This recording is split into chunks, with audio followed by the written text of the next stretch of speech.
Nicosia hailed as significant the joint statement issued by EU officials and Turkey's Foreign Minister Hakan Fidan, which expressed support for the efforts of the UN Secretary-General on the Cyprus issue.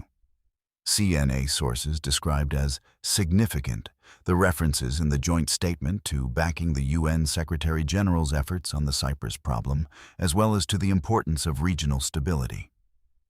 The significant statement was issued last Tuesday by the EU's High Representative for Foreign Affairs, Kaja Kallas, Enlargement Commissioner Marta Kos, and Commissioner for Home Affairs and Migration Magnus Brunner, together with Turkey's Foreign Minister Hakan Fidan. It came after the three European officials' visit to Ankara. The statement is not insignificant. But why the excitement over its supposed importance? As far as the Turkish side is concerned, we heard exactly the same support for the UN Secretary-General's efforts barely a fortnight ago. When the Turkish foreign minister met in Ankara with the Secretary-General's own envoy, Maria Angela Holguin Cuellar, the very person leading this effort. Hakan Fidan said then that Turkey supports the efforts of UN Secretary-General Antonio Guterres regarding the Cyprus issue. That was in Ankara on the 15th of June 2026. Did we get excited because the European Union is now backing the UN Secretary-General's efforts alongside Turkey?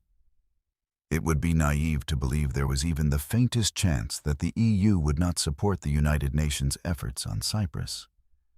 We have been asking for a more active EU role in the Cyprus issue until we are blue in the face. And our European friends have been repeating, until they are blue in the face too, that they simply support the United Nations' efforts. What was missing from the Cyprus issue, and appears to remain missing, was never Turkey's or Europe's support for the UN Secretary-General's initiative. What is missing was laid out by Guterres' personal envoy in her almost dramatic public intervention the other day, after speaking positively about Athens and Ankara. Our discussions were frank, clear, and focused on the areas and initiatives on which everyone must work. Ms. Holguin turned to the two sides in Cyprus and urged them to come to their senses. The United Nations, she said, is looking for the next steps that will persuade both sides to move towards concrete action for a definitive solution.